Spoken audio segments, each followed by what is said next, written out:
Hey guys, Ronald here. So these are the two hoses that we are going to connect to each other.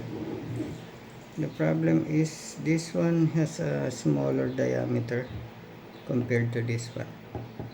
By the way, this hose is from our washing machine. It's already leaking, so decided to just buy another one. But since I don't want to throw this away, I'm going to reuse this. Okay, so I will hit this one with this heat gun.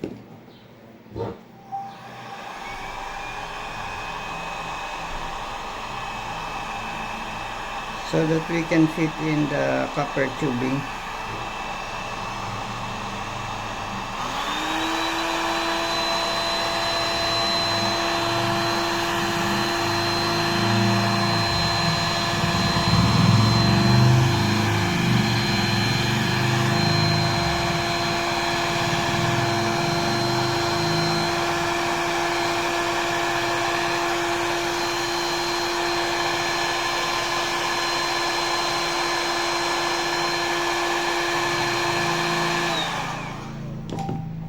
Okay, let's try to fit in.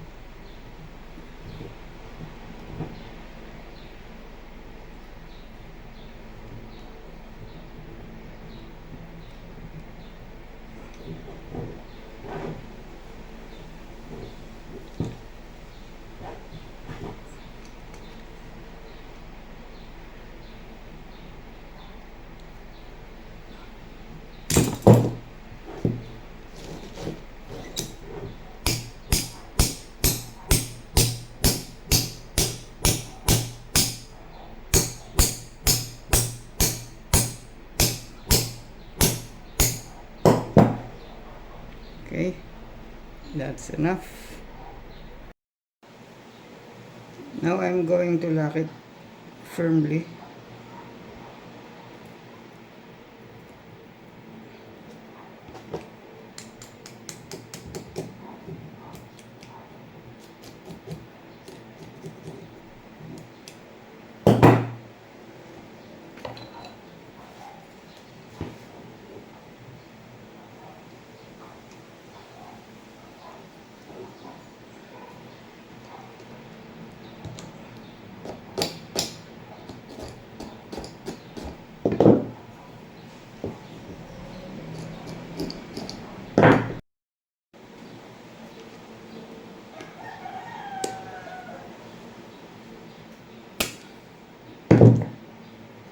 Okay, it's now locked firmly.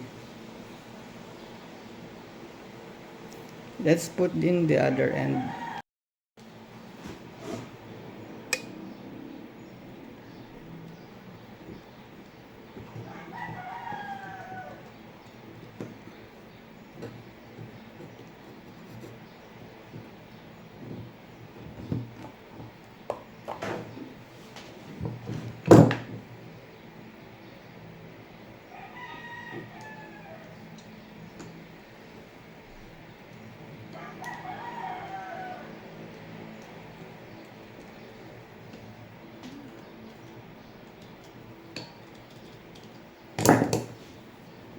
Okay, so that's how you connect two different hoses.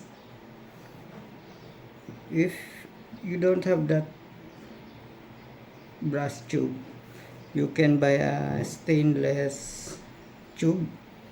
Just try to measure the external diameter of the internal diameter of both of the hoses, so you would be able to buy the correct one.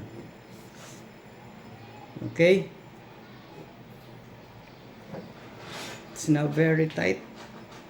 Thank you for watching and see you on our next video. Bye.